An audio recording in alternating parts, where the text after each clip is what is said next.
gracias por asistir a este gran homenaje. Estamos muy galardonados ahora, la editorial Paso de Gato, la revista de Cine Toma y la librería Paso de Gato, con nuestros grandes invitados, con Oscar Chávez, la señora Melissa,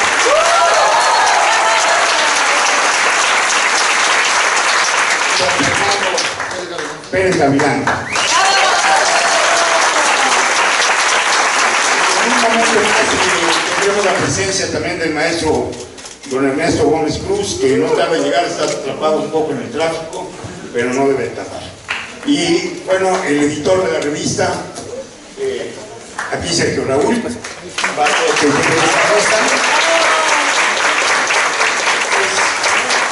nombre de Paso de Gato les agradezco mucho su presencia. Gracias.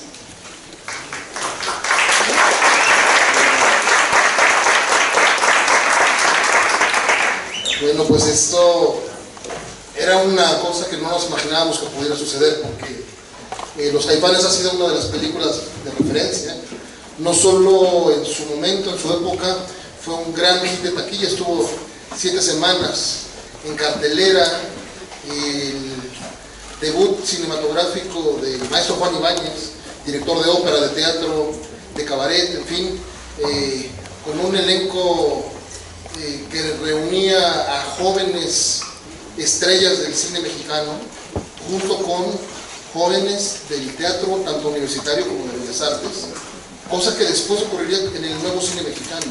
Por eso yo digo que Los Caifanes es la primera película del nuevo cine mexicano, que ocurriría 5 años después, que una década después ya estaría establecido como la nueva corriente cinematográfica en México.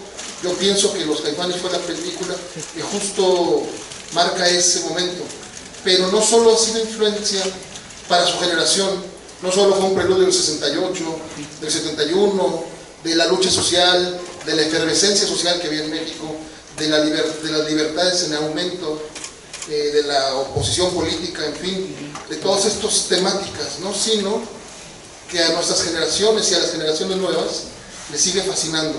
Es una película inmortal, es una película que dejó huella profunda en el imaginario de los mexicanos, y por eso quisimos hacer un homenaje, un pequeño homenaje, dedicando el dossier del número a la película.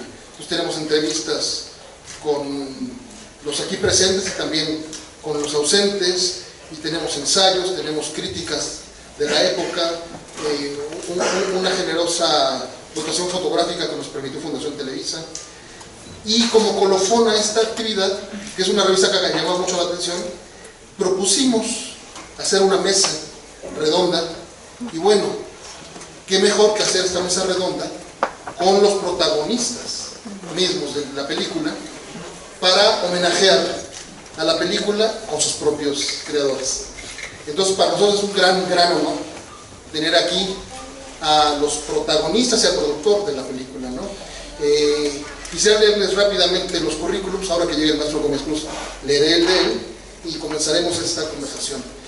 Julia Isabel del Llano Macedo es el nombre completo de la productora, actriz y cantante Julisa, hija del productor pionero de la televisión mexicana, Luis de Llano Palmer, así como de la actriz de la época de oro, Rita Macedo.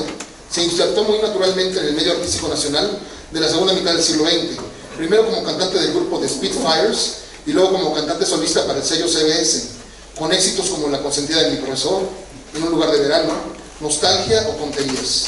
Su prolífica carrera abarca medio centenar de filmes, entre ellos La edad de la violencia, Nacidos para cantar, Los Caifanes, Pedro Páramo, Santa, La cámara del terror,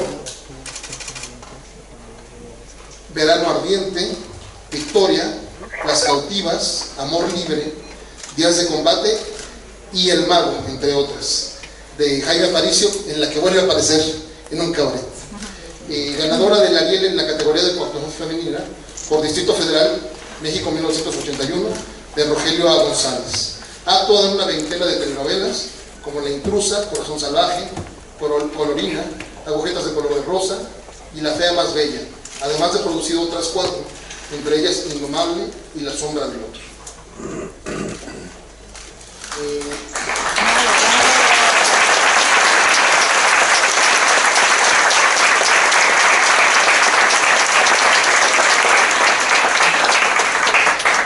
Nacido en la Ciudad de México en 1935, Óscar Chávez Fernández es un compositor, cantante, actor y activista social.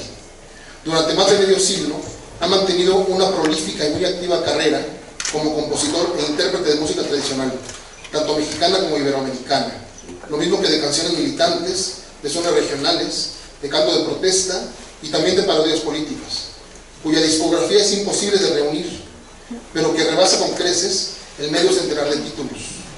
Convertido en una figura ya mítica, es su menos amplia pero igualmente destacada figura cinematográfica, de la que su afortunado debut ocurrió en la emblemática y aún vigente cinta Los Caifanes de Juan Ibáñez, con la que inició.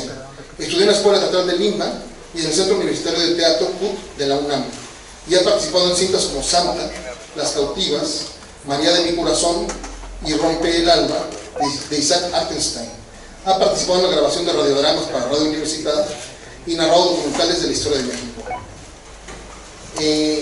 Óscar Chávez ha sido acompañado por varios músicos en su carrera musical, entre ellos el requintista Chamín Correa.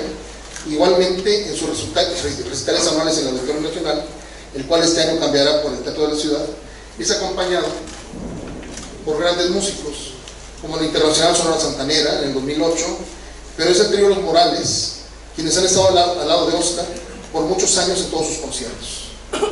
Como cantante se ha presentado en el Festival OTI y ha dado conciertos y recitales en el Poliforum Cultural Siqueiros, el Palacio de Bellas Artes, siendo el primer cantante de música popular en tener un recital en ese lugar. En el Auditorio Nacional, además de conciertos gratuitos en plazas públicas, como el Zócalo de la Ciudad de México, el Festival Cervantino, y en ciudades de países como España, Cuba, Holanda, Argentina, Chile, Ecuador, entre otros.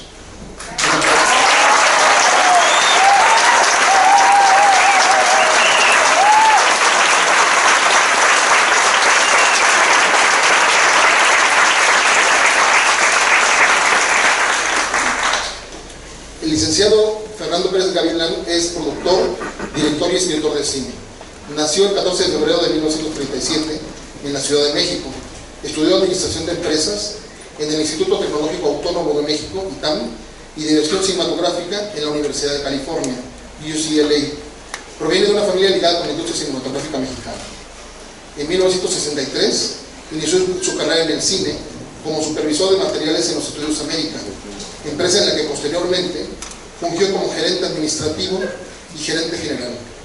En 1966 formó junto con Mauricio Wallerstein la productora cinematográfica Marte, con la que ese mismo año produjo la cinta Los Caifanes de Juan Ibáñez de 1966, así como Paraíso de José Alcoriza en el 69, Las Puertas del Paraíso de Salomón Leite en el 71, la cual obtuvo la Diosa de Plata como mejor película en el 71 y el Anel de Oro en el 72.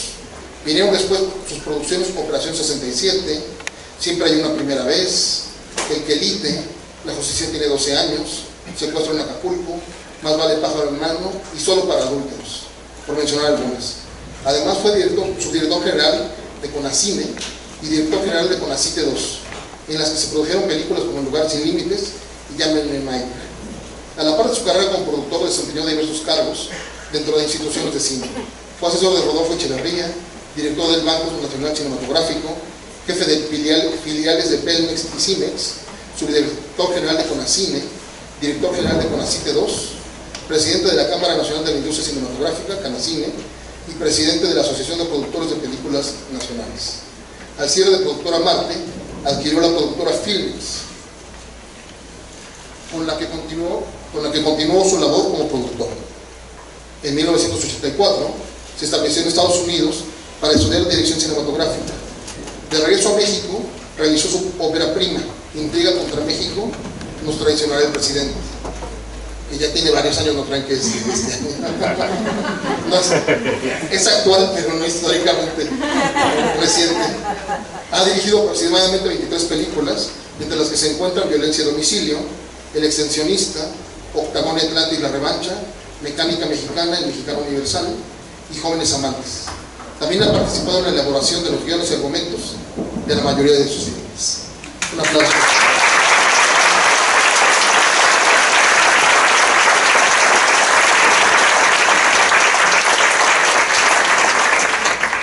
Y bueno, quisiera comenzar la charla preguntándoles una cosa muy curiosa. Se supone que estaban ensayando con Juan Ibáñez una obra de teatro, y de pronto llegó y les dice: ¿saben qué? Vamos a parar el ensayo porque vamos a ensayar una película. Se llamaba Fuera del Mundo, un guión de Carlos Fuentes y de Juan Ibáñez, y de pronto Juli se vio de un día para otro ensayando el teatro así. ¿Qué ocurrió ahí? Pues sí, estábamos ensayando Don Juan Tenorio. ¿Sí oye? No. No, bueno. Ah, ya. Sí, estaba. Estábamos ensayando Don Juan Tenorio con Juan. Él tenía la idea que iba a hacer en Bellas Artes, unas ideas muy locas. Y estábamos ensayando en una silla, y de repente un día llegó y dijo: ya no vamos a hacer esto, vamos a hacer una película, que Carlos Fuentes escribió el guión y ustedes van a estar también en la película. Nos fuimos a la película y seguimos ensayando todas las secuencias del coche, el interior también así en un teatro, ¿no? Con sillas, y ensayamos todo lo que pasó en esas escenas, que todos se acuerdan. Que curiosamente la película acababa de ganar mejor guión en el primer concurso que había convocado varias instancias de cine, sindicatos, el banco cinematográfico, y de pronto tuvieron que regresar el dinero del premio porque Cinematográficamente les ofrecía producirla de manera profesional. ¿Cómo fue esa historia? Vaya, cuando nos presenta el guión, Juan Ibáñez nos lo da a leer.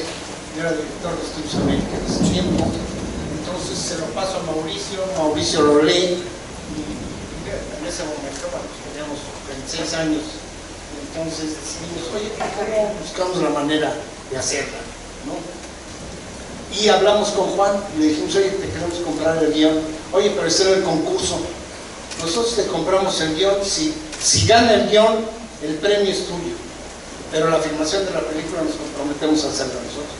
La garantía de que se va a filmar, te la vamos a dar nosotros. Lo que pasa es que ese concurso lo promovió el Banco Nacional Cinematográfico, la Asociación de Productores y Distribuidores de Películas Mexicanas y el Sindicato de Trabajadores de la Producción Cinematográfica. Entonces se tenía que filmar en aquel tiempo en los estudios Churubusco. Entonces, cuando adquiero los derechos de los Caifanes, pues decido hacerla en Estudios América. Y allí hay un decreto presidencial del presidente Álvarez, de Miguel Ávila Camacho, en donde, por un problema que hubo entre los dos sindicatos, quedó que el sindicato de la producción hacía nada más películas de largometraje, y el sindicato de trabajadores de la industria cinematográfica nada más eran, ustedes se recordarán, los noticieros que pasaban antes de empezar las películas, esos los hacía el SPIC. Entonces podía hacer episodios. Entonces en Estudios América se hacían las películas, ahora son muy famosos los episodios, pero resulta que ya los episodios en cine ya se hacían desde hace muchos años. Ahora las series es el boom. En Estudios América se hacían, pero ¿qué es lo que pasa? Se hacían 13 episodios y después se juntaban en 3 películas, con un letrero intermedio para cumplir el decreto presidencial.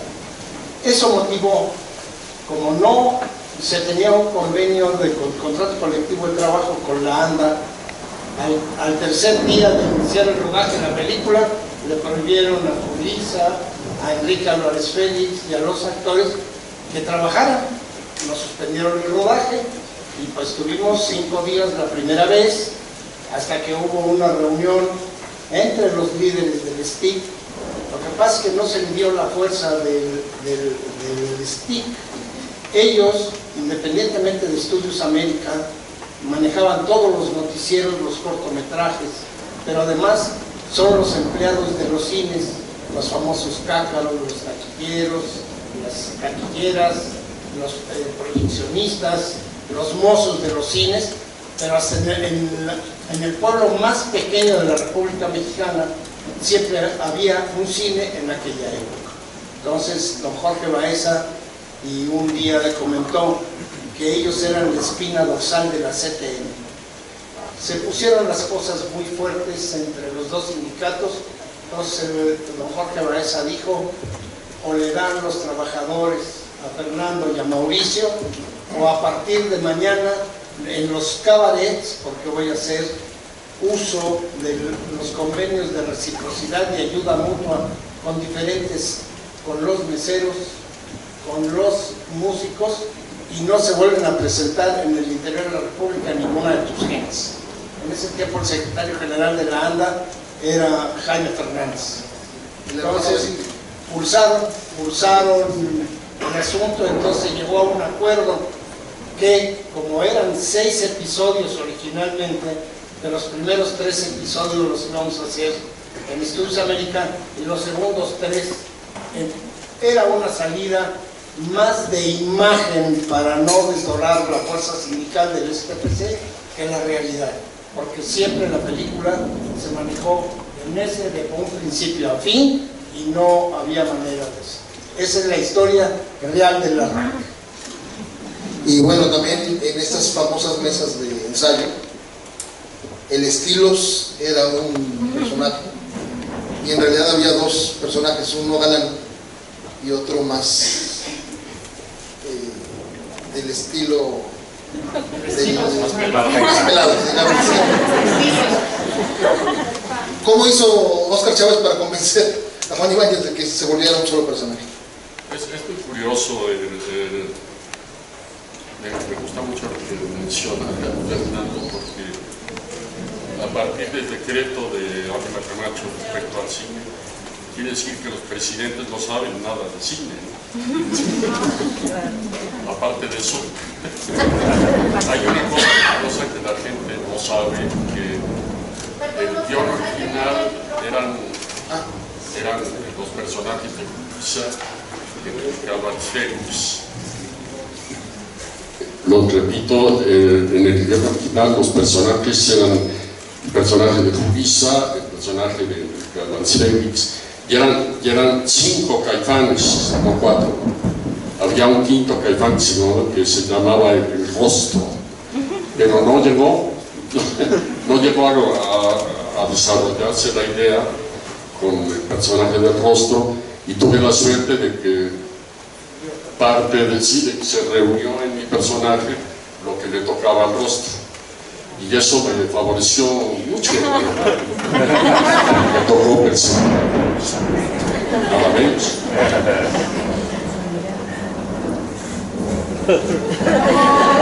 Preguntas.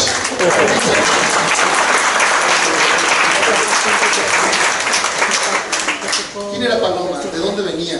La vemos en una fiesta con su novio, la vemos una fiesta muy elegante. Esa fiesta, por cierto, después hablaremos de ella, porque aparecen muchos personajes intelectuales de la época. Famosos a la casa de Carlos Fuentes y de Rita, la mamá de Julissa, ya aparece Arturo Reyes. Y el hermano Luis también estaba ahí. Luis de Llanos. Pues Paloma era una chica, me imagino, de padres ricos, que estaba de novia con este arquitecto. Decía Pero como que ella tenía ganas de otras cosas, ¿no? Sí.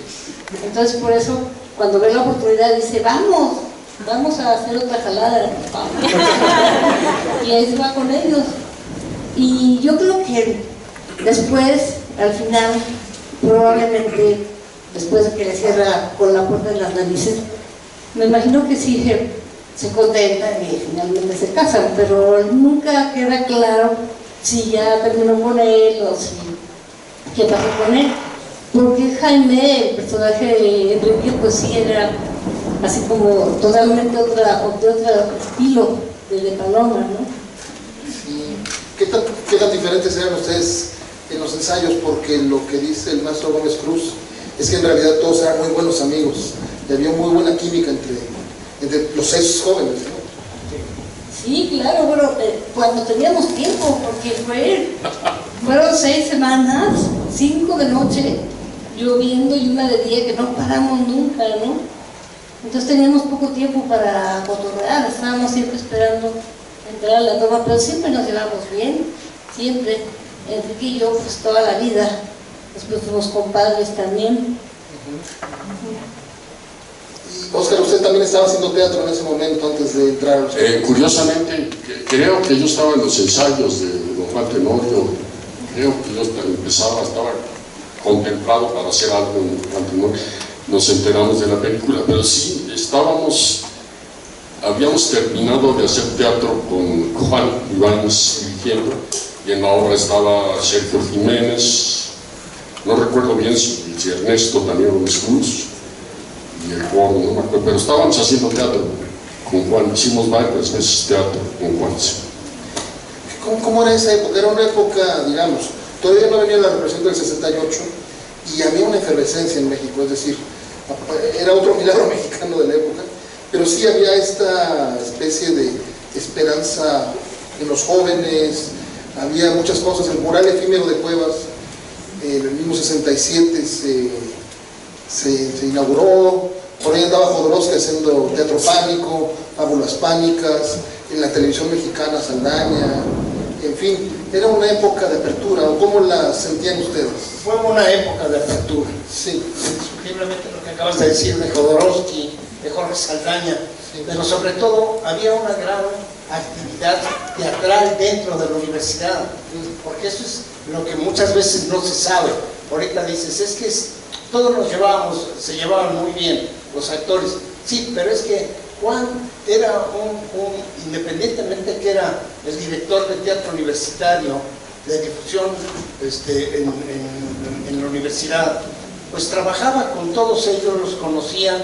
Juan era pues amigo de Yuli, de la mamá, o sea, pero como estaban trabajando constantemente juntos, había una gran fraternidad entre los actores, o sea que no había de que yo hago una seña con la mano para jugar cámara, nada, siempre fue muy respetuoso, y Juan era en eso sí muy estricto, tanto para sus diálogos y el comportamiento en su movimiento corporal.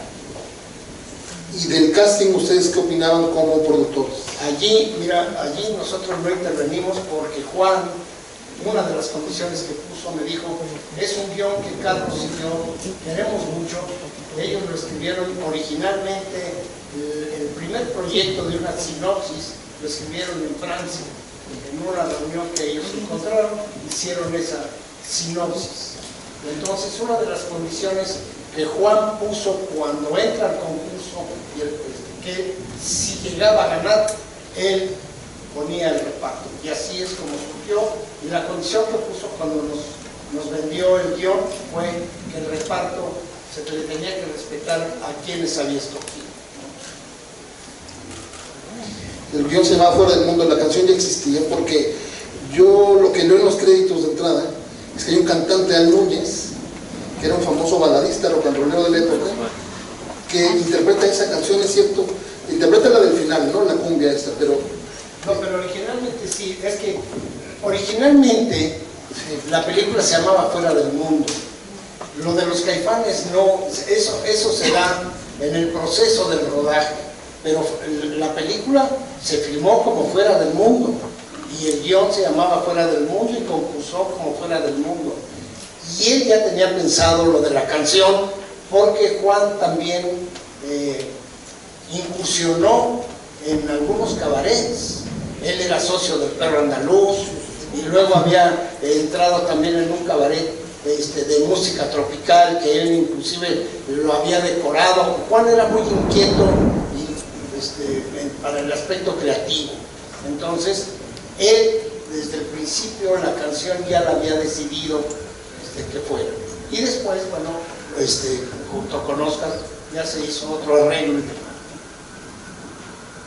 Pero al final sí mantienen una pieza de Al Núñez, ¿no? Pues, sí, claro, canta, pero más en los títulos que en sí, en el fondo de la canción.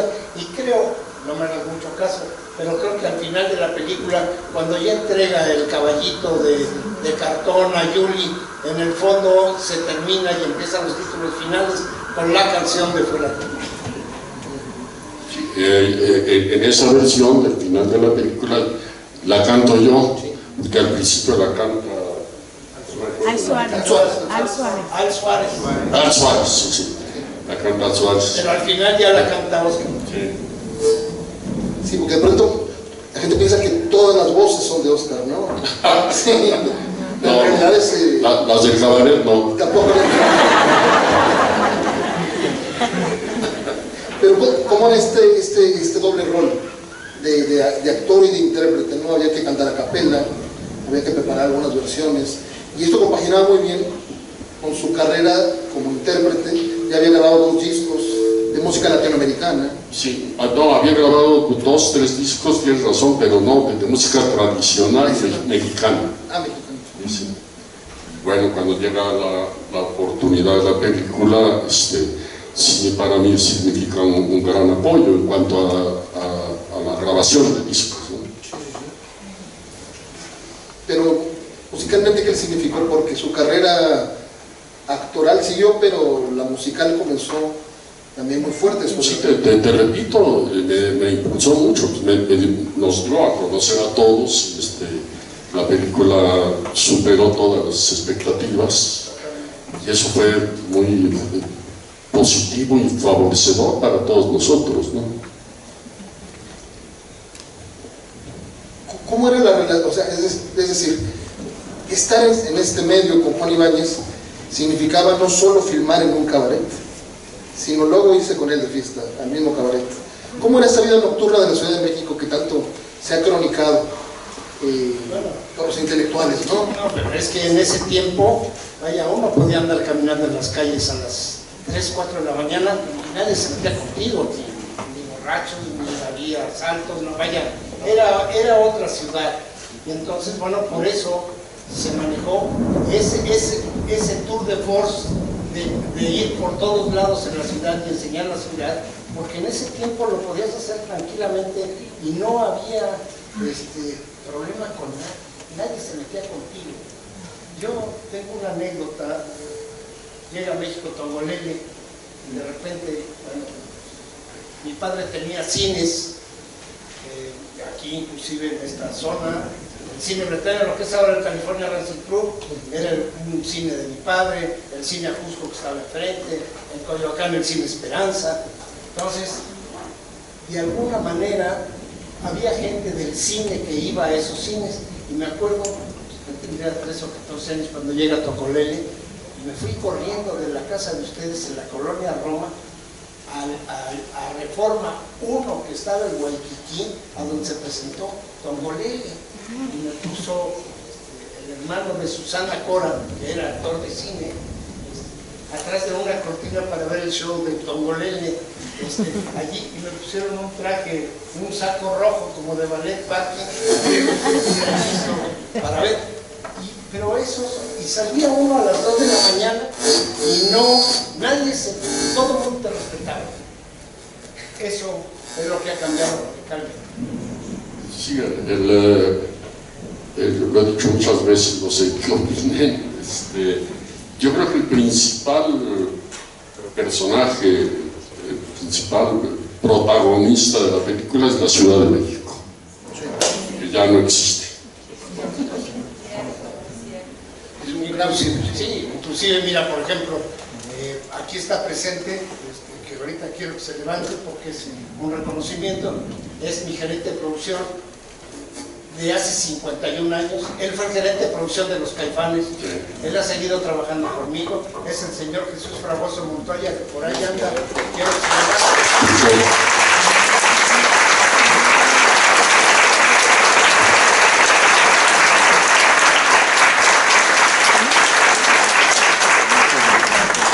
Tuvo que arreglársela para... O responsable de varios entuertos, ¿no? Sí, ¿por qué? Porque, por ejemplo, para poder distraer a las patrullas, cuando el Azteca pone el brasier a la Diana Cazadora, se tuvo que filmar la entrada de la carroza en el Zócalo. porque entonces inmediatamente todas las patrullas dijeron: es que acaba de subirse una patrulla, una carroza al Zócalo, y esta Mara Garina, que es la única que se baja del test. Entonces se mandó un equipo de cámara así en el Zócalo, pero mientras se distrajo a toda la policía, estábamos filmando lo de la Diana Cazadora poniendo el brasier, y de repente empezaron las patrullas y salimos corriendo porque nos iban a habíamos terminado en el bote, ¿no? Y en ese tiempo era el resto de Churto, que creo que era un poquito duro. El raquete de hierro nada más. ¿Cómo se compaginaba esa libertad con esa amenaza también de mano dura, no? Pues es que yo creo que, mira, estaba tan establecido la forma de hacer cine, que el entrar un poco con la inconsciencia de la juventud, todos éramos jóvenes, todos queríamos aportar algo. Había que romper un esquema del cine mexicano en ese tiempo.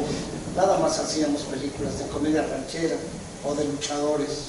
Entonces el romper ese esquema como que a nosotros nos dio un ímpetu de hacer una cosa diferente, y con Juan Ibáñez nunca podía saber qué se le iba a ocurrir, porque podía decirle a Fragoso: hoy vamos a hacer la casa de Carlos Fuentes, y de repente decir: vámonos al Zócalo porque consígueme la carroza porque la quiero hacer ahorita. O sea, nunca sabías, no te respetaba mucho ese estado formal con el que debemos de hacer las películas. Era una gente demasiado creativa. Entonces, pero todos participamos de ese entusiasmo que fue, y en la película se nota, hasta la fecha tú la sigues, se ve y ves algo en la película que te transmite, y es eso.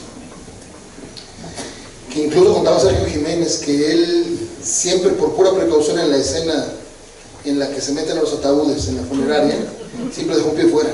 Dice: no vaya a ser. O sea, había este ambiente, ¿no? Como de que incluso ustedes sabían que estaban haciendo algo divertido y al mismo tiempo en el límite, ¿no? Se corrían muchos riesgos y ellos estaban de acuerdo. Por ejemplo, Yuli con Oscar, bueno, nos agarraron una cantidad de noches y que los veías filmando con unos aguaceros terribles, empapados, y entonces tenían que subirse a los campers, a secarse, volverla a peinar, secar la ropa, o sea, fueron 5 semanas de trabajar de 7 de la noche a 3, 4, 5 de la madrugada, durante 5 semanas, y no era de que era sábado, era domingo, fueron 5 semanas continuadas, cosa que en el cine mexicano no se utilizaba.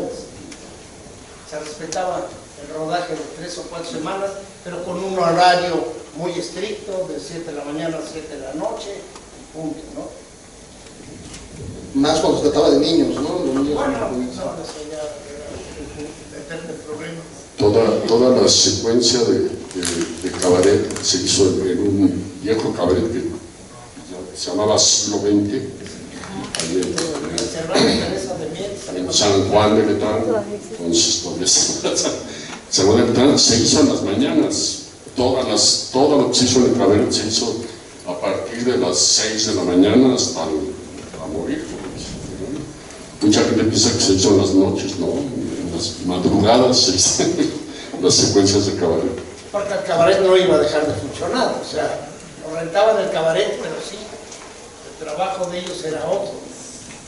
¿Y cuánta gente del cabaret entró en la filmación y cuánta gente llevaron ustedes? Lo que era el público, para nosotros, lo que eran las actrices, los extras, los bailarines, todo eso era parte del equipo de la producción, pero la gente que aparece allí eran auténticamente parroquianos del siglo. Julissa cuenta también que el vestido se lo había confeccionado su propia madre. Sí. ¿Cómo fue que participó doña Rita Macedo, no solo con ese detalle, sino que tantos se involucraron? Porque bueno, Carlos Fuentes, Rita Macedo en ese momento eran marido y mujer, entonces había una relación muy cercana, muy familiar, ¿no? Sí, pues ella sí, cosía muy bien, bordaba, así que me hizo 2 vestidos iguales. para toda la película, que era una secuencia, era de este color más o menos. Sí, un color muy llamativo. Fuchsia. Y sí, ella le encantaba bordar y me hacía ropa para cuando yo bailaba rock and roll y chaquiras que se movían para allá, para acá. Yo nunca me dejaba que me probara, yo fui muy rebelde con ella. ¿Y el abrigo, Julissa? Ese se perdió en la película, y como se perdió, yo me moría de frío, y luego la funeraria la hicimos en los Estudios América, en un foro, y yo le dije a Juan que si no me podía quedar con uno de los trapos negros que cubrían los ataúdes para seguir la película y tener cómo cubrirme, porque ya no aguantaba el frío, y me dijo que sí, ya me lo llevé, pero esa gabardina sí la tengo. Creo que es casi lo único que tengo así de museo. Eso y una capa de José Senador. Y ahí la tengo. Así es que estaba. ¿Quién diseñó el abrigo? El caballito quizá.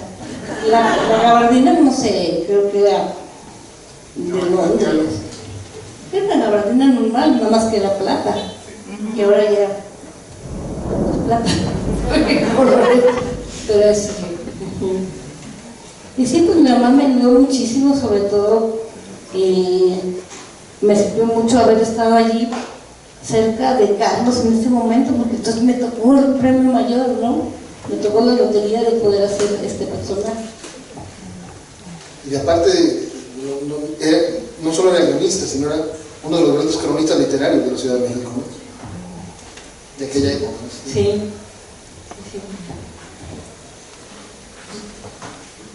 ¿Qué hicieron ustedes cuando leyeron el guión y veían que tenían que cargar coronas de muerto, meterse en la funeraria, subirse la diana, correr en el zócalo después de abandonar la... ¿Qué les pareció a ustedes cuando leyeron el guión? ¿Cuál fue la primera impresión? ¿Y esa cómo se fue modificando durante el rodaje? Bueno, a mí me encantó, yo soy absolutamente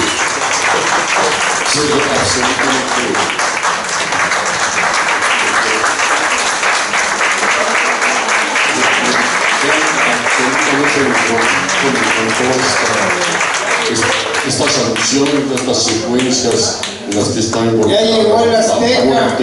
Ya llegó el Azteca.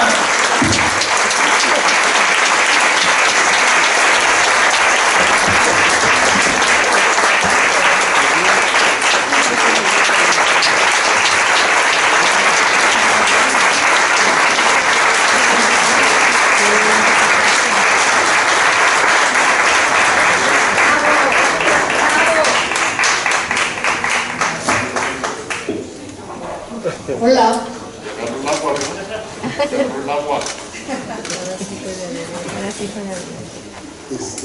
Déjenme ahora sí leerles brevemente.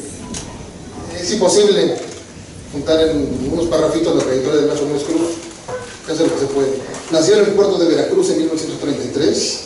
Ernesto Gómez Cruz estudió arte dramático en la Escuela de Teatro del Instituto Nacional de Bellas Artes en 1963, pero muy pronto sería uno de los actores más representativos del nuevo cine mexicano, pues tras su debut en Los Caifanes protagonizó películas como Aguandaranapu de Rafael Corquini, Tivoli de Alberto Isaac, Canoa de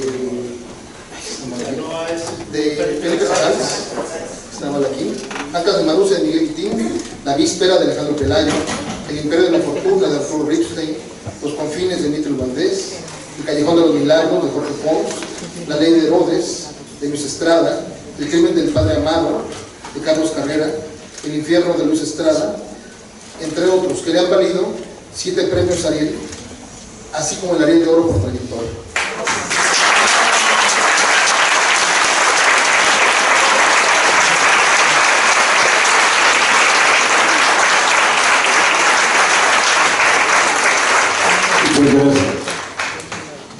Bueno, para mí, están aquí reunidos en este momento con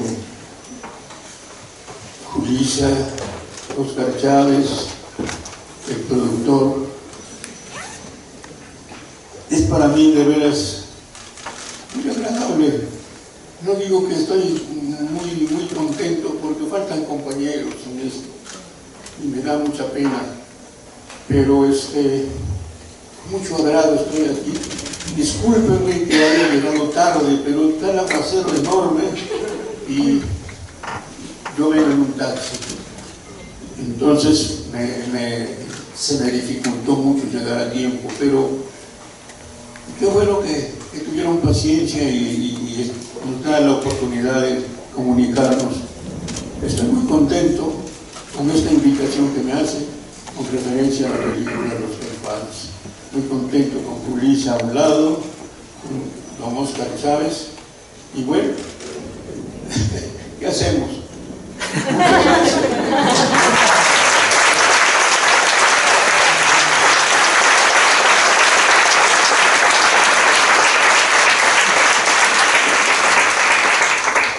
Y un aplauso quisiera pedirles para don Fernando Pérez Gavilán, porque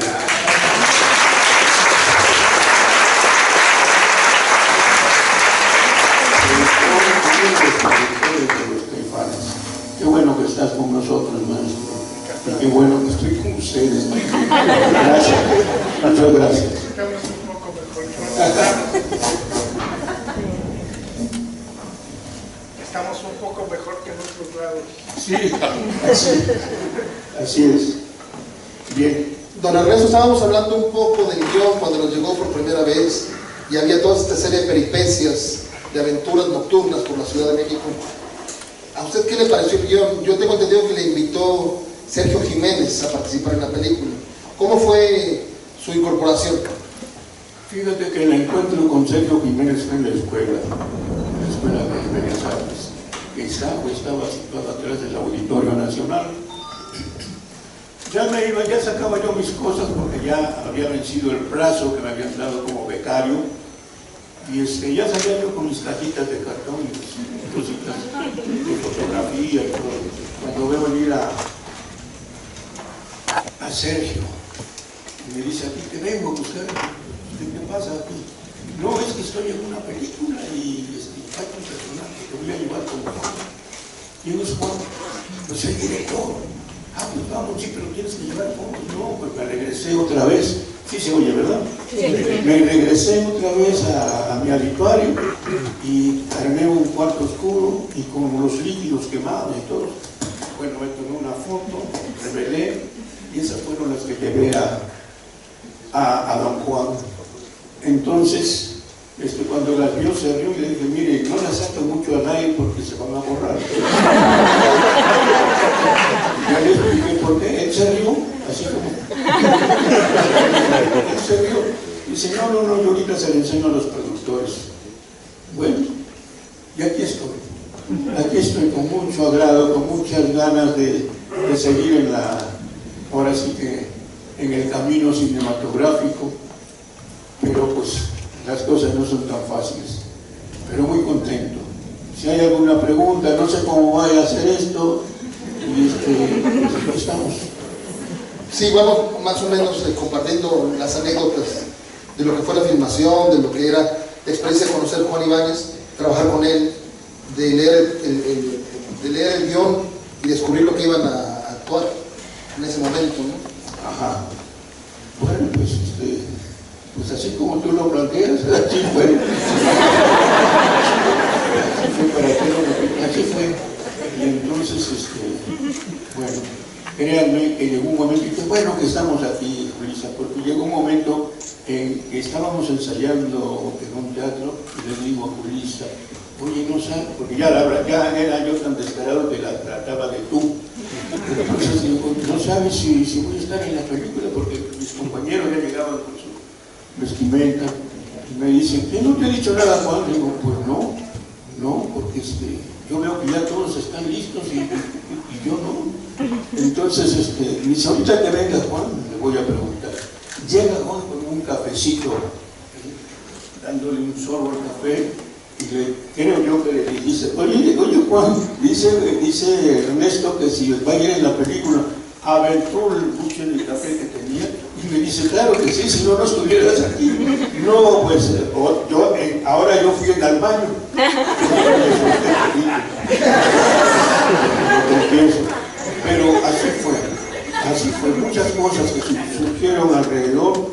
Conocí a mis queridos hermanos, los Caifanes, y participamos en esa película. Qué pena que bueno, no están todos, pero yo creo que en presencia, en espíritu, todos estarán aquí con nosotros apoyándonos, porque esta película es algo muy especial. Imagínense cuántas películas no se han hecho desde 1960 y tantos, y es los Caifanes la que están celebrando en este momento sus 50 años de haberse producido, de haberse nacido.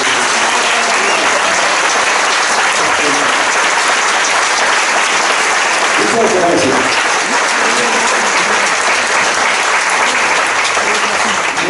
Lo que acaba de decir Ernesto es muy claro. Es que los Caifanes representan para la industria del cine mexicano, es un parteaguas que marcó un fin de un género de películas y un arranque de nuevas películas, de nuevos repartos, de nuevos actores. Los sindicatos, desgraciadamente, en ese tiempo estaban tan cerrados que voy a poner un ejemplo, que para que pudiera debutar una actriz en una película en papel estelar, primero había que darle una tercera parte en una película, luego una segunda, luego una primera y luego darle el estelar. O sea, había que arriesgar 4 películas para llevar a una actriz en un papel principal. Y lo mismo era con los actores. La sección de directores del sindicato de la producción estaba cerrada, no permitían nuevos escritores. Entonces, por eso es que es tan importante los Caifanes, lo que representó para el cine mexicano. En mi caso, no solamente es el parteaguas, sino que nos permitió, a mí y a Mauricio Ballester, nos permitió seguir produciendo películas, pero con nuevos directores. Yo les quiero decir que, analizando, y ya lo verán pronto en la Cineteca, voy a ser sujeto de un reconocimiento por parte de la Cineteca, porque en mi transcurso de esos primeros años debutaron 17 nuevos directores en el cine mexicano. Son óperas primas: Pepe Estrada, Mauricio Ballester, Tony Esbert, Alberto Mariscal, Julián Pastor, Jesús Fragoso, Jorge Fons, Tito Novaro, Guillermo Murray. Fueron muchas, porque se renovó el cine mexicano. Por eso lo que decía hace rato Sergio es el mote del nuevo cine mexicano se estableció, y se estableció a partir de los Caifanes hasta 1974, que Marte dejó de funcionar, porque sí, lo tengo que decir, que debutábamos a muchos directores, actores y todo, recibíamos los reconocimientos.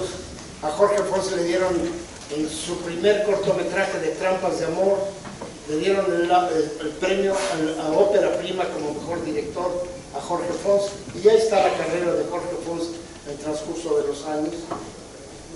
Por eso el mote del nuevo cine mexicano se acuñó en esa época, pero recibíamos muchos premios, pero económicamente no teníamos los resultados para seguir produciendo películas.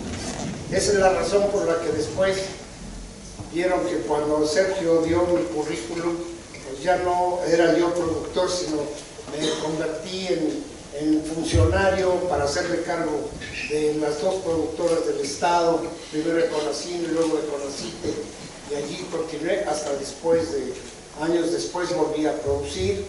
Pero eso fue lo que representó Caifanes para el cine mexicano, y representó, con la llegada de Rodolfo Echeverría al cine, Estudios Churubusco obligó al sindicato a abrir las puertas de directores, de actores. Por eso empieza Arturo Ripstein, y debuta en México Felipe Casals. O sea, se abren las puertas, y es cuando auténticamente viene una renovación del cine mexicano. Creo que ningún cartel de la película me dice que haber el nuevo cine mexicano. De hecho, la frase se ponía ahí, en uno de los lobby cards de la película. Maestro Gómez Cruz, ¿cómo le hizo para no caerse en la de Diana. Poner toda esa forma sin que lo agarraran la patrulla. Bueno, claro, la Azteca, ¿no? Sí. Bueno, ya saben que atrás de cámara pues siempre está la protección de todo el equipo y me ayudaron a subir porque era imposible que yo subiera a la Diana, pero subí a la Diana y se me ocurrió, aparte de que tenía yo que poner las prendas que nos habíamos robado, se me ocurrió darle un beso a la Diana y eso no me lo quita nadie. No, eso es una satisfacción para mí, un poco estúpida si se puede, pero nadie más se ha subido a la Diana a darle un beso. A mí me tocó y con el apoyo de los compañeros caifanes que estaban apurando porque ya venía la policía para los carros, pero fue una noche muy bonita porque venimos conociendo los barrios y en compañía de esta pareja maravillosa que era Enrique Álvarez Félix. Entonces, para mí es una emoción. ¿Por qué? Porque no estaba acostumbrado a estar cerca de estas personas. Para mí, aparte de que tenían una proyección ya hecha en cine, para mí era la primera vez, y entonces, pues como siempre provinciano, claro, viéndole las piernas a haciéndome el estúpido, ¿verdad? Y eso me ayudó mucho a formar mi personaje, a no abandonarlo. Juan Ibáñez me ayudó también, los compañeros, a veces nos poníamos a inventar escenitas y Oscar me daba un manazo porque ya era hora, ya, cálmate, ¿no? Y entonces eso era un juego para nosotros, en compañía de fue bonito, fue una experiencia muy padre y qué bueno que estemos reunidos aquí para recordar ciertos momentos. A lo mejor no son, ¿cómo diré? Lo que quisieran ustedes escuchar de nosotros, pero yo hablo según mis emociones. Y entonces, de veras, estoy muy contento en que, en primer lugar, nos hayan esperado, porque estaba fuera el aguacero terrible y no podíamos avanzar. Entonces tengo mis zapatos todos mojados. Y eso es la producción, ya pasó tiempo y no me va a dar zapatos nuevos.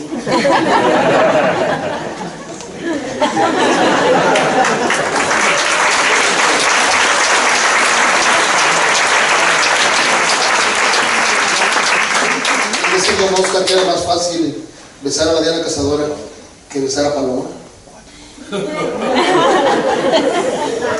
Bueno, claro que en la película, claro que me hubiera gustado darle un besote. Pero había que respetar el texto, había que respetar la dirección y claro, con el aspecto que tenía la Azteca, eso era así como muy confiable. Pero había gente de los que quedaban alrededor, no sé si estaban haciendo rueda a mi compañera Julissa o estaban cuidándola para que no fuera yo. Pero era una paloma sin decir una paloma maravillosa.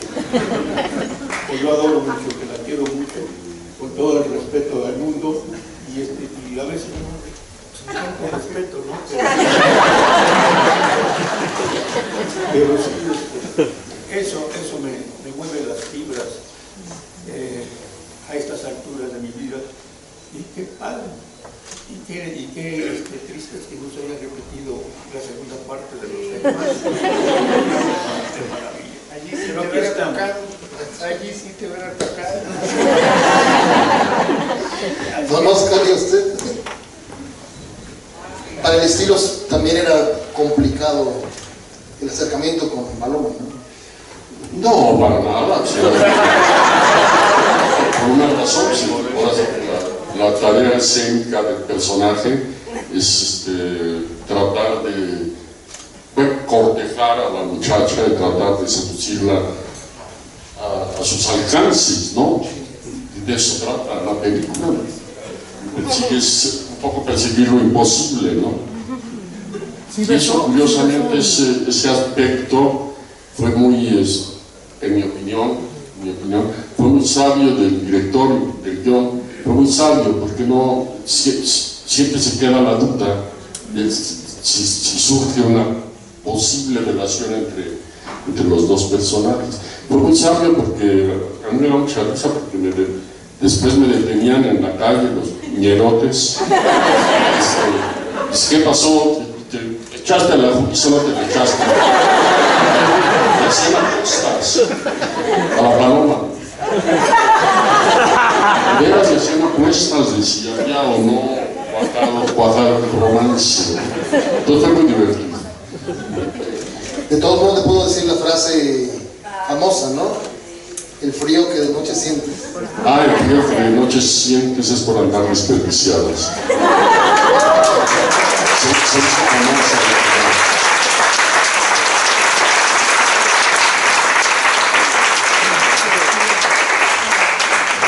Julissa, para usted, ¿qué era ser cortejado, ser el objeto del deseo de estos 5 hombres? Porque no solo era 1 o 2, ¿no?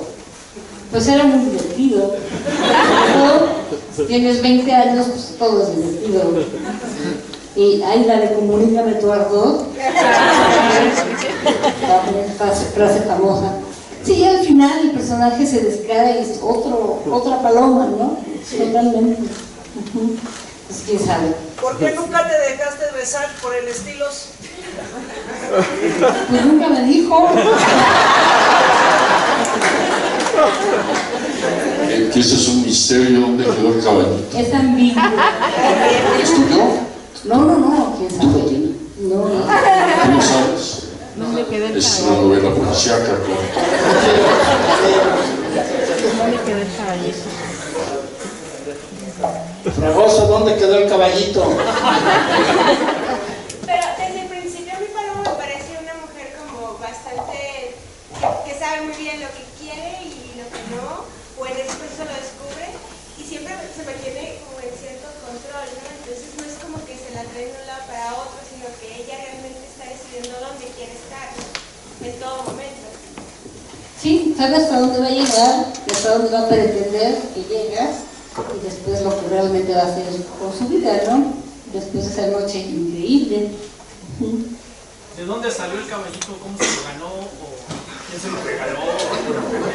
Lo compró ahí en la esquina de la Alameda, ¿no?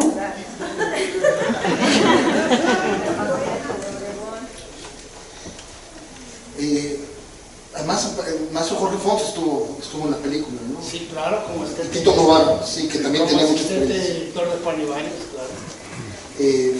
Pero además, bueno, entre otros, el cinefotógrafo Alejandro Colín, que hizo más de 200 películas. Fernando Colín. El editor Fernando Colín, el editor José Juan Munguía, que también hizo como 100 películas. Jorge Fons fue coordinador artístico, y en pantalla aparecen Tamara Garina, Marta Zabaleta, Julián de Meriche, Norma Lazareno y Arturo Ripstein, Alberto Dalal, Tony Svert y sobre todo este Santa Claus borracho que le queman la pobre peluca ahí en la cafetería de los estudios Churubusco.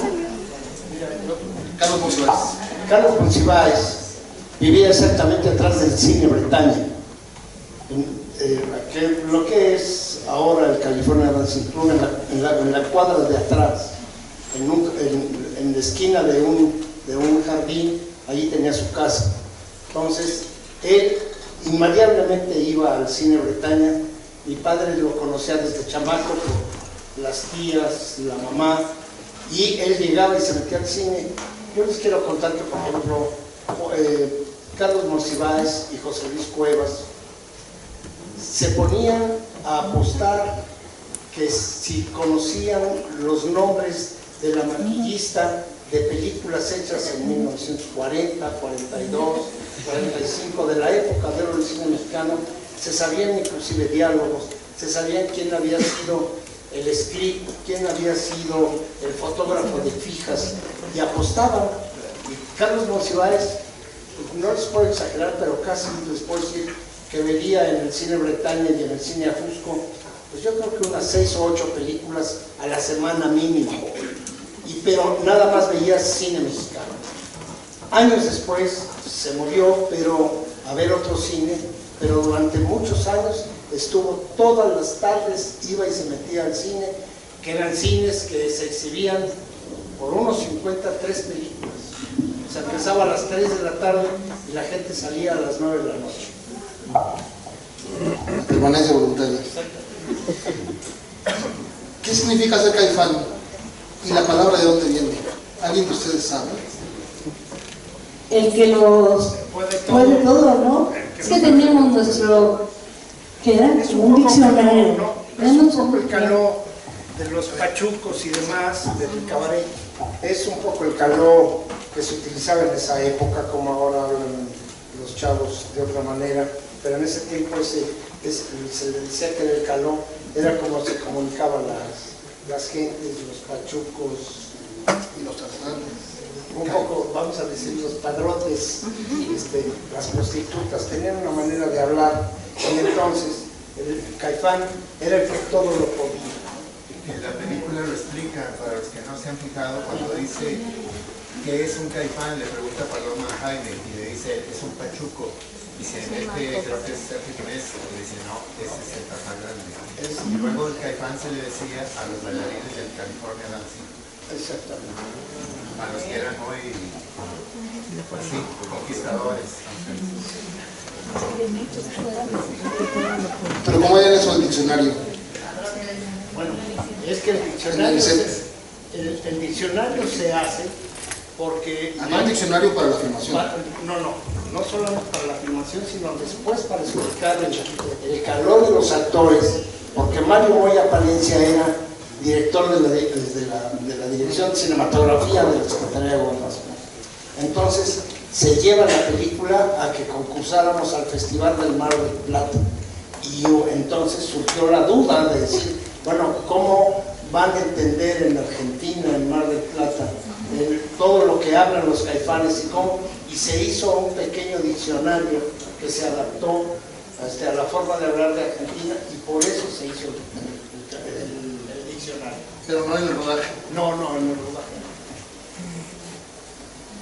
Bueno, pues... Si me permites un comentario nada más para que la gente sepa por qué se vio los Caifanes. Don Carlos Fuentes me comentó, él vio en Francia la princesa que quería vivir con Audrey Hepburn, y le impactó el tema, que es una princesa que se va y baila ahí en Roma con alguna gente, pero ella regresa virgen a su casa, no hay problema. Bueno, entonces, pero ella vivió una experiencia diferente, y de tanto que le gustó, él pensó hacer esa historia, trasladarla a su manera a México, siempre pensando en Julissa, palabras de él. Y dice, yo quería hacerle algo igual, pero diferente. Allá es una princesa con los plebeyos que baila ahí en una kermés o en algún lugar, un Reulite creo que es, Audrey Hepburn. Y aquí es una dama de, digamos, San Ángel o Coyoacán, por allá, con los pelados, entre comillas, que vienen de Querétaro o que están en el ambiente del Géminis, que es el siglo XX, para cuando lo quieran ver ahí en no existe todavía. Y ese es el homenaje, hacer que ella se mezcle con ellos y le dice una pregunta, pero aquí sí hubo sexo entre los dos, me voy a quemar. Y dijo, ¿tú qué opinas? ¿Hubo o no hubo? Dije, sí hubo, con lo del cachuchazo y todas las palabras. Y dijo Sergio, dijo don Carlos Fuentes, claro que hubo, pero así está escrita para que así la interprete cada quien a su. Y el termina en 13, tiene una clave que me dijo él mismo, que cuando la contaba entre mujeres es de un modo, cuando la contaba entre hombres es de otro. Se acerca el diablo cuando están los dos, que es la escena más bella de la película, bueno, todas, pero esa, que le dice, ¿qué es lo que me atreves a decirme? Y llega el diablo o el vendedor de lotería, porque está caracterizado tipo diablo, y le dice, se presentó a todas y todo eso. Y le dice, termina en 13. Y lo dice 2 veces, para que se remarque en la gente. Le pregunté a Carlos Fuentes qué significaba, y si cuenta las letras es, quiero besarte, quiero tenerte, o quiero otra cosa. Dijo, si estás entre mujeres, di quiero besar. Si hay puros hombres, di lo que es lo correcto. Quiero sexo. Son 13 letras esta frase y es la que desencadena el romance de ellos, que es la base de la película, que es la cumbre, para que cuando la vean la entiendan mucho, que para poderse amar ellos como lo hicieron ahí, o estar juntos, vamos a decir, ella se sale del mundo de ella, él se sale del mundo de él, y ese es el genio de Oscar Chávez, haberlo escrito de esa manera en base al argumento. Tú y yo estamos los dos aquí fuera del mundo de ella, para juntarse con el del otro mundo, y él fuera del mundo chapón para juntarse con el de arriba. Pero cuando están los dos arriba, dice la canción, ahora aquí tú y yo estamos fuera del mundo, fuera del mundo, fuera del mundo. ¿Y por qué? Porque esconder nuestro género. Y ahí estamos en la relación con el caballito, todo eso. Ya, gracias.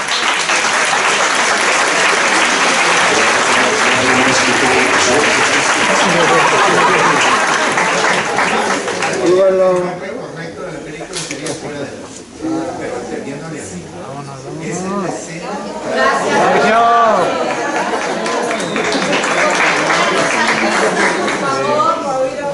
Que hablen fuerte porque no se oye arriba. Los micrófonos. Ahora lo que queremos, para cerrar un poco la charla, agradeciendo obviamente a nuestros invitados el honor de haberlos tenido con nosotros y sobre todo de todas las rememoranzas que nos permitieron atisbar. Si hay algunas preguntas del público, vamos a dar paso a algunas, pero con orden, por favor. ¿Podría yo una aquí al fondo? Sí. Hablaban hace unos Espera, micrófono. Ahorita, espera. Tratar de hacerlo lo más fuerte posible. Hablaban hace unos minutos de la importancia que tuvo la Ciudad de México en el escenario de los Caifanes.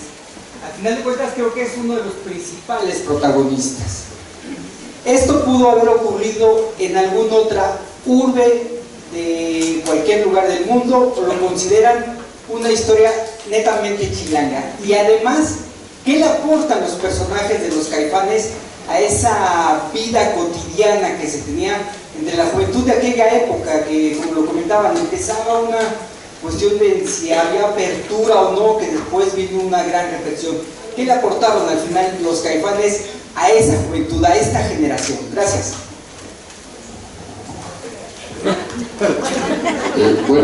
Yo creo que una virtud que se consiguió en la película es que los personajes son verosímiles, son posibles. No es que sea un retrato específico de tal arquetipo, ¿no? Pero todos los personajes que aparecen en la película son creíbles. Entonces yo creo que eso le ha dado mucha validez a la película a través del tiempo, porque repito, las nuevas generaciones creen que esos personajes son posibles, son ciertos, hay similitudes en todo su entorno, ¿no?, de la Ciudad de México, claro. Oye, si me permite una pregunta para el productor. Es que no necesitamos que le hable más gente.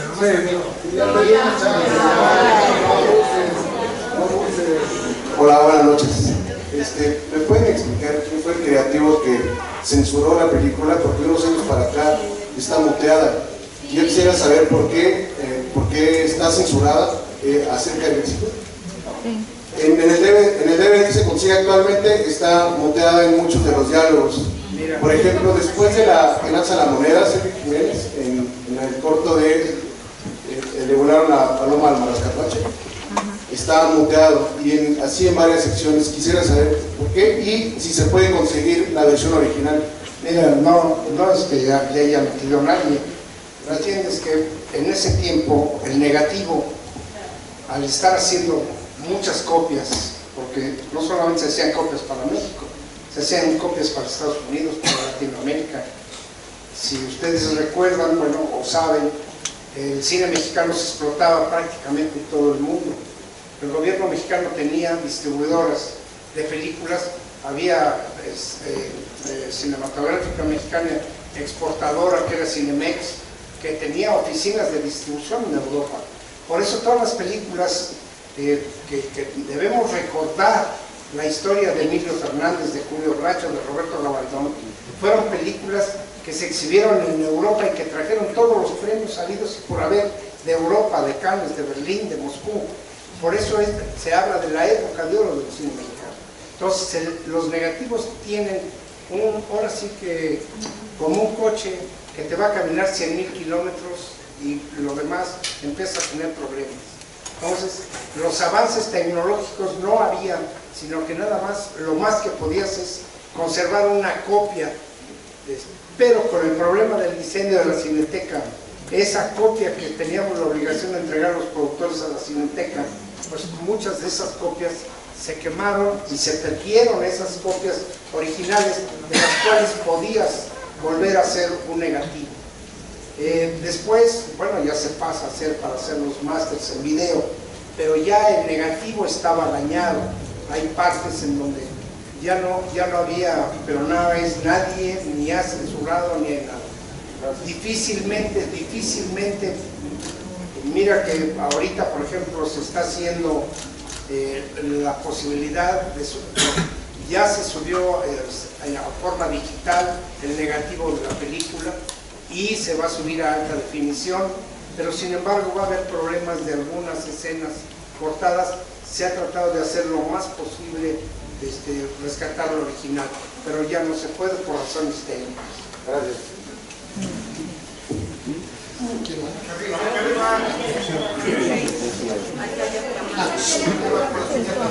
Polisa. Yo le quiero preguntar a Fernando, ¿era más larga la secuencia del siglo XX o así es?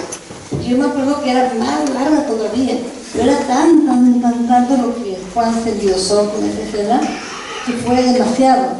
¿Es cierto o no? No, es cierto. O sea, llegó un momento en que, vaya, la película, si hubiéramos respetado en sí lo que filmó Juan, con todo, no solamente en el caso del cabaret, lo mismo de los ataúdes, o sea, muchas cosas se filmaron, pero después te podía romper el ritmo de la película con la continuidad, al abrir un espacio tan grande y estar en lo mismo.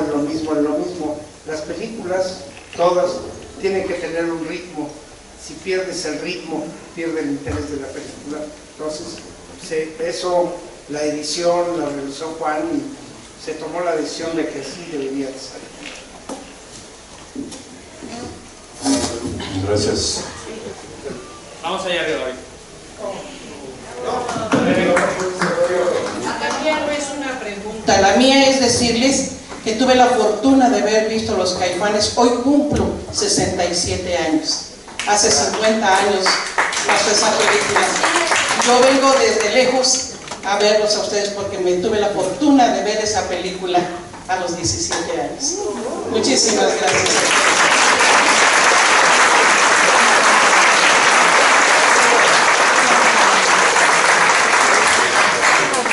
¿De qué fecha a qué fecha hicieron la filmación de la película? Pues mira, más o menos calcula que empezamos el 5 de diciembre de 66 y terminamos los primeros días de enero.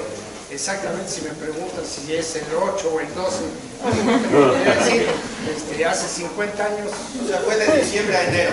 De diciembre a enero, exactamente. Por eso es que aparece el Zócalo con toda la iluminación de Navidad, Año Nuevo y todo. Y el año también aparece 66, 67. Bueno, mi pregunta es, ustedes que estuvieron cerca de Juan Ibáñez, quería saber cuál es el objetivo que él se planteó para hacer esta película. O sea, ¿qué veía él en Los Caifanes como producto, o sea, como cine, como obra artística? ¿Qué creen ustedes que estuvieron en contacto con él? O sea, porque como ustedes comentaron hace rato, va a ser un cine de ruptura, o sea, va a abrir un nuevo cine. ¿Qué es? O sea, ¿Juan esperaba ese resultado? Bueno, uno siempre espera que todo lo que va a ser un éxito, pero yo creo que Juan también estaba muy influenciado por sus propias influencias, por sus propias tendencias. Yo creo que la película tal vez se puede ver un poco la influencia de Fellini en ciertas secuencias, ¿no? Todo el cabaret es Fellini. Mira, contesta Dulce el micrófono. Los autores, Carlos Fuentes, Juan Ibáñez, como cualquier autor que escriben un guión para una película, escriben una historia, así, bueno, del tipo que tú quieras, melodrama, todo, pero tú no sabes si la película va a funcionar o no. El problema es que el cine es totalmente subjetivo. Tú y yo nos podemos meter a ver al cine a ver una película y cuando tú salgas me vas a decir, oye, qué película tan mala, oye, a mí me pareció maravillosa. O sea, el cine es totalmente subjetivo, depende de tu estado de ánimo, de las cosas que te gusten, de tu formación en la vida. Juan convivió muchos años con gente vamos a decir, de los Caifanes, pero él mismo se superó y después, bueno, hace rato oíste que Carlos Fuentes estaba en París y vio, y yo comenté al principio de esta plática, que Carlos Fuentes y Juan Ibáñez, estando en París, habían creado una sinopsis de la historia de lo que querían hacer. Hace rato el señor aquí abajo dio una explicación contado por Carlos Fuentes. Yo sabía la parte en general, pero los escritores así son, escriben una historia y no sabes qué va a pasar. Gracias. Soy cineasta. Yo quiero agradecerles porque mi mamá y mi papá todos los días ven Los Caifanes, tienen como 4 películas, no son piratas, pero yo desde chavito me sé los diálogos y las canciones, por supuesto. Pero cuando decidí tomar el camino del cine, yo siempre tuve a Los Caifanes como el escalón del cine de verdad, porque era la diferencia entre aquellas películas mamilas de Enrique Guzmán y todas esas, y la diferencia entre una obra que presenta a la sociedad tal cual es, con sus ganas, con su lenguaje que parece poesía, y todas estas ondas que sí son nuestras. Entonces,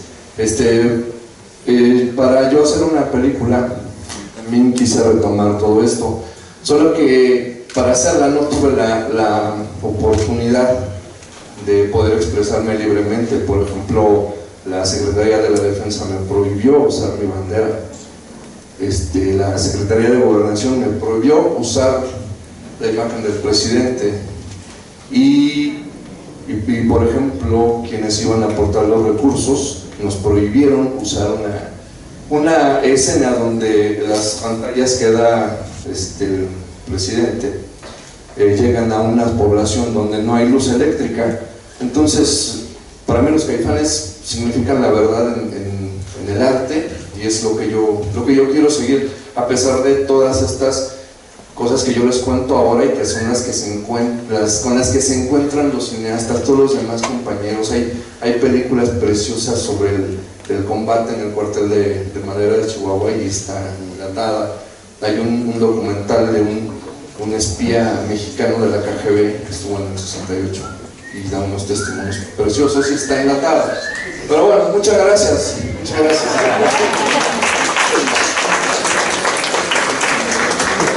Buenas noches.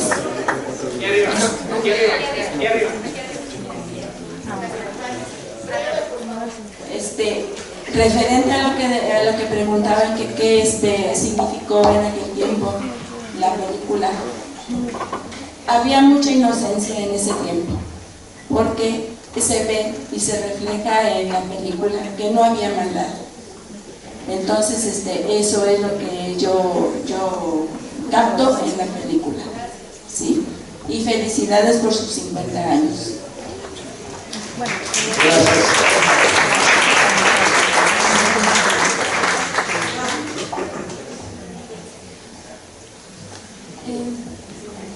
Quisiera preguntar acerca de la música que incorporaron a la película. Recuerdo La Niña de Guatemala y El Pájaro y el Chanape. No sé si se creó especial para la película o fueron adaptaciones que se incorporaron que ya habían sido escritas. No fueron adaptaciones, las canciones ya existían y al director le gustaron y las incluyó en su proyecto. Buenas noches. Aquí arriba. ¿Dónde está? Aquí, A ver, un arriba. momentito. Queremos presentar, aparece por ahí, el hijo de Eduardo López Rojas, nuestro querido Zacote.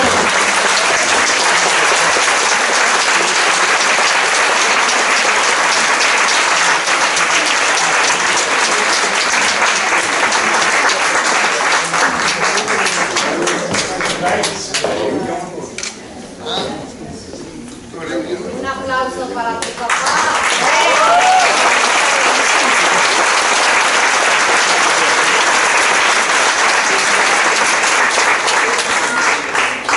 Pues yo soy hijo de Eduardo López Rojas.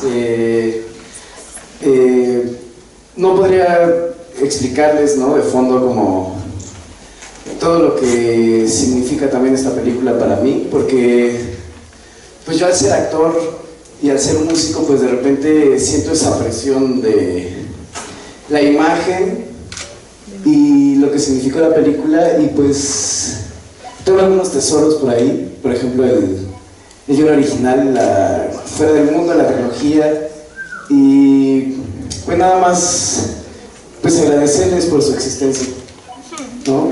Es una gran coincidencia y me siento feliz.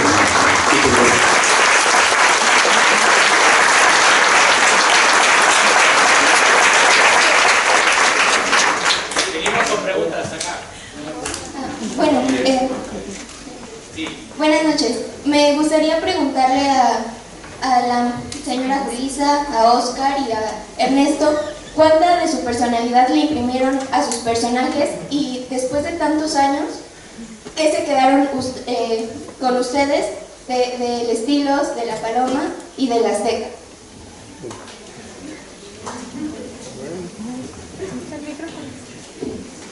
Pues yo creo que más bien yo me quedé con el espíritu de Paloma, ¿no? Con ganas de romper, de irse por otros caminos. Eso es lo que más hice y he hecho siempre. Sí, igual, hace rato que me preguntaban sobre qué pretendía el director. Es una visión de una realidad, ¿no? Como toda obra de arte, ¿no? Es una visión nacional, no es para exhibir una verdad, pues haces un documental, pero para exhibir una visión de una realidad, pues haces algo imaginativo. Igual los actores, igual los personajes, por supuesto que va a parte tuya porque es tu presencia, pero tú tratas, como dicen Julissa, tratas de meterte en el espíritu del personaje. Así lo contemplo, perdón.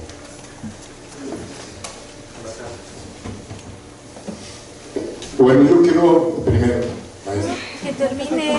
No, Falta que conteste. Bueno, antes de que se vaya el compañero, quiero manifestarles que don Eduardo López Rojas fue un magnífico compañero. Ahí lo conocí y su energía, todo lo que tenía él, su conocimiento de lo que era la actuación, prácticamente yo en lo personal le casqué algo y hicimos una buena amistad. Qué bueno que lo recordamos en este momento, pero no quisiera dejar pasar de que fue un magnífico compañero, que no le gustaban mucho las bromas, pero entraba en ellas cuando quería, cuando estaba de buen humor, pero después de eso era la seriedad del actor interpretando su personaje. Eso nos ayudó bastante.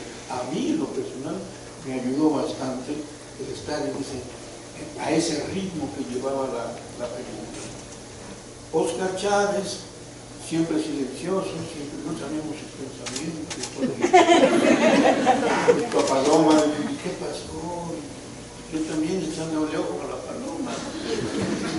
Era algo que un cúmulo de experiencias que se brotaron ahí de todos los que participamos. El choque de dos mundos. ¿Perdón? El choque de dos mundos. Claro, claro. Pero eso fue lo que a mí lo personal me agradó y que guardo todavía en el recuerdo esos momentos, esas 4 o 5 semanas de filmación, y que cuando dijeron corte se terminó.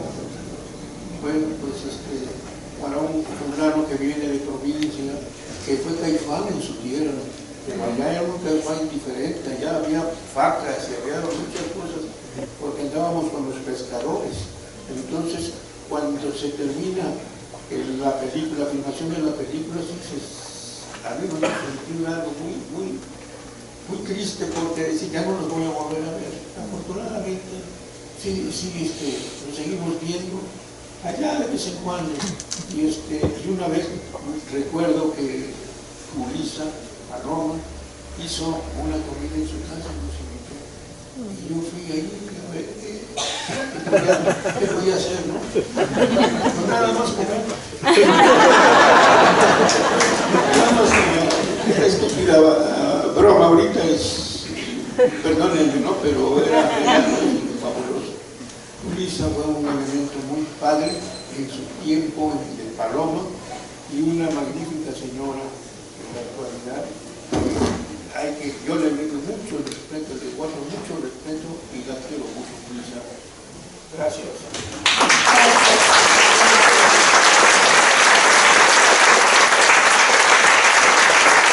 Bien, quisiera hacer un breve comentario respecto a los Caifanes, que están hablando de una época, de un personaje importante, según Oscar, en la Ciudad de México. Pero estamos hablando de una época donde se hacían muchas cosas, había muchas inquietudes. Está hablando el maestro de los nuevos directores que entraban a trabajar. Y bueno, todos ellos hicieron otro nuevo cine mexicano, muy importante. Estamos hablando de los 60s, que los Caifanes hace 2 o 3 años después de que se inauguran varios museos, entre ellos de la antropología, había un movimiento, había una gran efervescencia. Era otra ciudad, como dice, pero es una ciudad que ya no lo es. Era un país que ya no lo es. Gracias.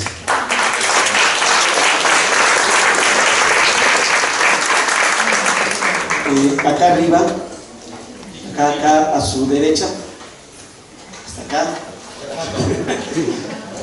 Buenas noches. Para mí, la película de los Caifanes, además de todo lo que ya dijeron, en realidad es una película de amor para mí. Esa escena donde entran a la vecindad Paloma y el Estilos y que le dice Paloma al Estilos, ¿qué es esto? Que es una vecindad. Y me gusta. Y lo que contesta el Estilos es con lo que yo me quedo. No te gustaría tener que vivir aquí, pero ¿qué tal? Depende con quién, ¿verdad? A eso se resume el amor, ¿verdad? Gracias y felicidades por los 50 años de la sala.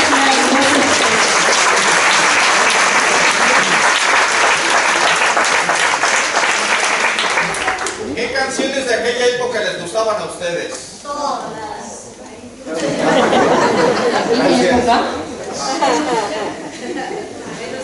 A mí me gustaba mucho la santanera, siempre me ha gustado. Bueno, el rock and roll, pero la santanera, y tuve la suerte de trabajar con ellos en el grupo de Gardenia y era la más feliz pidiendo por fin cantar con la santanera, aunque fuera un instante. Pues yo andaba imagínate, descubriendo material muy virtuoso.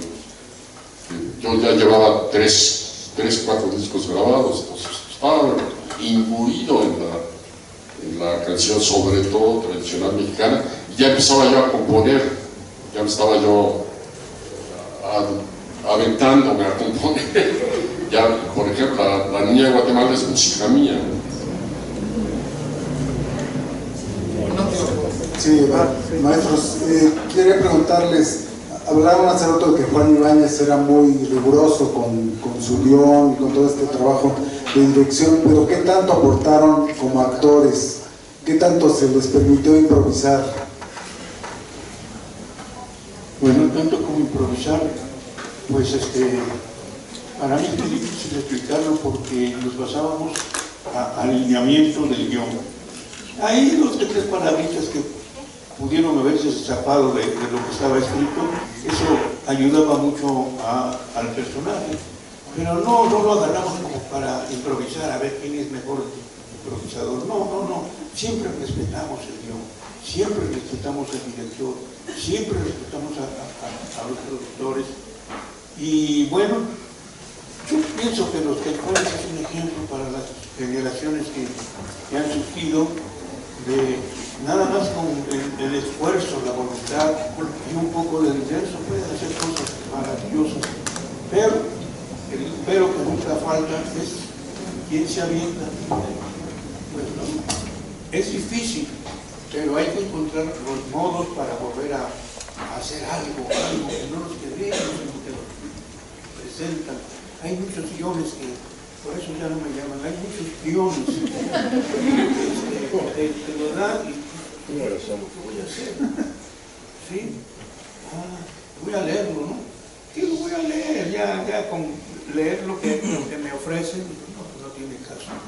Y a lo mejor en muchos de estos casos me he equivocado, pero si voy a ser sincero, así hago. Es muy difícil embarcarse solo que tengo mucha necesidad de trabajar. Yo sí tengo mucha necesidad de trabajar, pero cuido lo que voy a hacer. Y generalmente lo que voy a hacer no está plasmado en el guión. Entonces, pues no hago la película. En televisión, afortunadamente, después de estar 10 años fuera de lo que es la televisión, acabo de regresar y estoy contento porque lo que me ofrecen, pues no ha sido así el gran estelar, pero sí un personaje muy fuerte, muy que se queda en la mente del público, y eso hay que cuidarlo. No es hacer las cosas nada más por hacerlas, hay que cuidarlos. La película Los Caifanes no fue así de que ahí se va, no, hubo un estudio interno de cada quien, y después muy pocas veces lo comentábamos. Oscar Chávez me ayudó en 2 o 3 ocasiones, porque yo era muy dado a hacer escenas, a hacer cosas en la mesa, y él me daba un manazo dentro del personaje. Entonces, era un control que teníamos, y yo creo que por eso se ve lo que está plasmado en la película. Hay amor en esa película, amor a todos, amor a la película, amor a la historia, amor a los compañeros que conocimos ahí. Yo conocía a todos, pero no tenía la confianza de tener esa amistad. Hoy, pues sí, tengo esa amistad, pero no los frecuento porque pues yo no creo que hay que estar encima para que te recuerden. Como en este momento, bueno, nos invitaron a esta reunión y aún mojados y todo, y sí se esperaban un rato, porque la verdad estaba bastante fuerte la lluvia, pero con mucho gusto estuvimos aquí para darle la cara, los pocos que quedamos de esa película, de esa historia, darle la cara a ustedes y ser responsables de lo que hicimos. Si les gustó, bien, si no les gustó, pues también.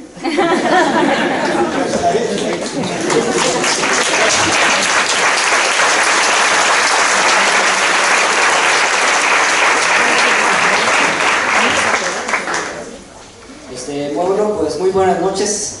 Quisiera primero agradecerles y felicitarles por estar aquí, felicitar a todos los que quedaron, a los actores que quedaron de la película, a los productores, a todos los que quedaron, porque en general esta película, esta de Caifanes, es una de mis favoritas del cine mexicano y es una de las pocas que sí se han consumado lo que podemos llamarlo un buen cine dentro de esta crisis, bueno, es una especie de crisis o una falta es una crisis dentro del cine mexicano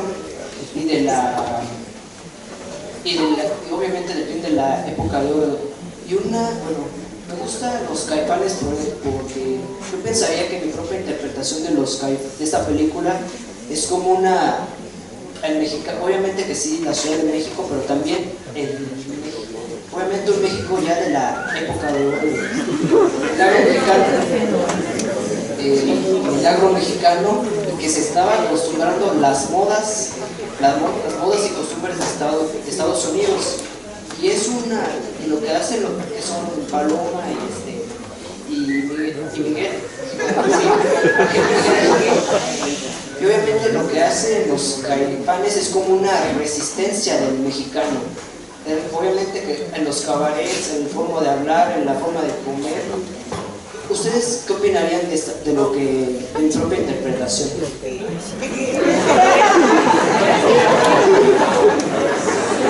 que estuvimos geniales, ¿verdad?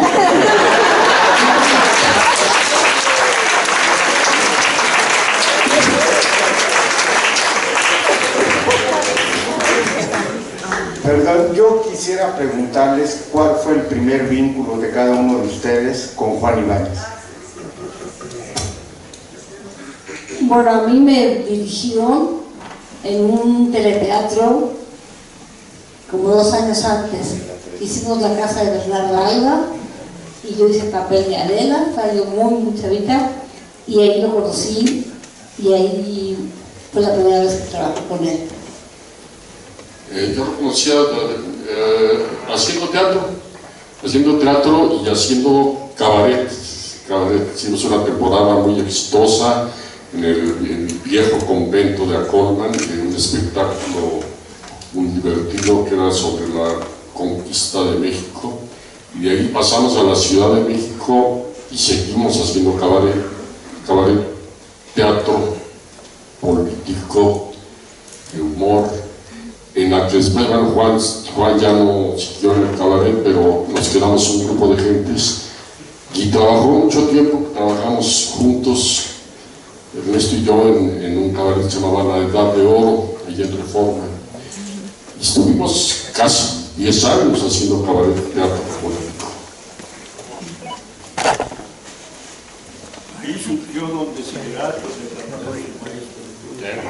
ahí surgió la inspiración de todos los compañeros me daban a mí.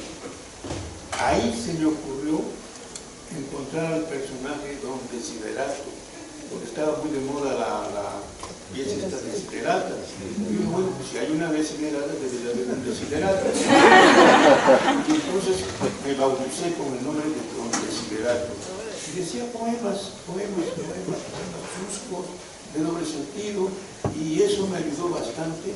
Eso me mantuvo económicamente una temporada muy grande, porque gracias a ese personaje me hablaron del 13, me hablaron de Televisa, me hablaron de muchas partes para estar con ellos, pero yo siempre me cuidé y no quise meter a Don Desiderato a la televisión. Y no lo quise hacer porque una vez Raúl Velasco me invitó y ahí va Don Desiderato, y entonces tenía en su equipo artístico, tenía unos tipos así fuertes, y entonces me agarraron de las manos y de los pies, me hicieron dar unas volteretas así terribles, y cuando me soltaron ya no sabía yo dónde estaba. Entonces con él no volver a entrar en ese ambiente, y Don Desiderato está todavía vivo gracias a eso. Así que en un día menos pensado, si estás correctamente lo que se dice así, aparecerá por ahí en los anuncios de periódicos Don Desiderato, el declamador sin maestro. Todos inspirados, todo lo que digo inspirado en una joven bonita que conocí en la película. Paloma.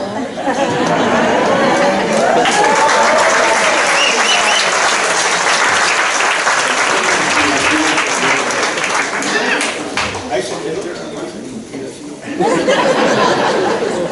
Gracias. Bueno, es que en esa época pues, habíamos jóvenes que nos reuníamos en el Perro Andaluz. Entonces allí iba Carlos Fuentes, Juan Ibáñez, y los dueños eran, Juan era socio del Perro Andaluz junto con Tony Sver, De ahí estaba Julián Pastor, Mauricio Wallstein, Enrique Álvarez Félix, llegó a estar algunas veces, llegó a cenar María Félix allí al Perro Andaluz. Iba mucha gente al Perro Andaluz, era un lugar de moda, además muy visitado por las gentes, no digamos intelectuales, sino más preparadas y más viajadas que más que el resto de las gentes que habitamos en este país. Es como Espérame. ¿Qué tal? Buenas noches.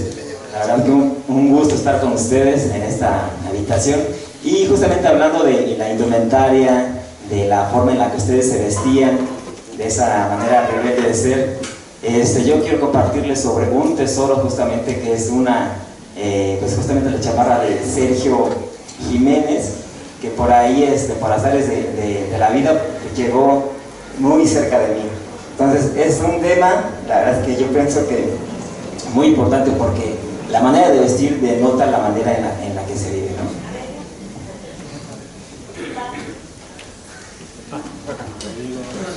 Vamos.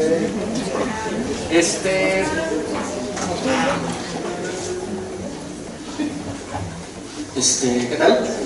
Tengo dos preguntas. La primera es, en todo el guión de los Caifanes hay numerosas frases que, bueno, actualmente pues han sido, o sea, se han convertido como icónicas en algún momento dado. Para cada uno de ustedes, ¿con qué frases se quedarían de la película? Esa es una. Y la otra, ahorita que está actualmente de moda hacer refritos de películas de antaño, ¿qué? Ok, no, ya sé que no. No, ya sé que no. Pero si a algún director actual se le ocurriera tocar a esta película, que esperemos que no,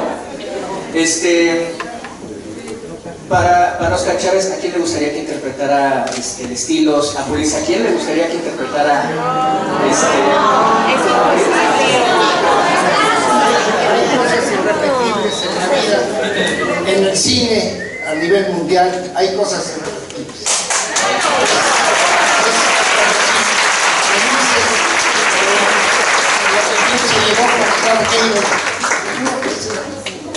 Hay películas clásicas, es como si me dices Los Olvidados, es irrepetible. Hay películas que tienen un toque, una magia que no se puede volver a dar. La ingenuidad, la inocencia que transmiten los Caifanes al enfrentarse con gentes de otro nivel económico, esa ingenuidad y en el fondo un gran respeto. Y lo ha dicho Ernesto en el transcurso de la noche varias veces. Le miraba las piernas a Paloma así, pero con respeto. No hubo en ningún momento algo que dijeras, le sobró la pierna o se hacía el loco para acercarse. Es el enfrentamiento de dos mundos, pero siempre con un respeto, tanto de los de la clase alta para la clase baja, como los de la clase baja con la clase alta.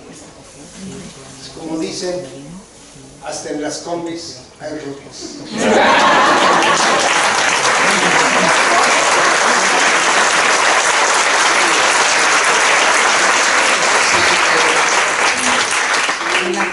Queremos agradecerles la presencia en esta noche tan especial. La frase. Estamos a unos días de que se cumplan, a mes y medio, ¿no? De que se cumplan los 50 años del estreno, pero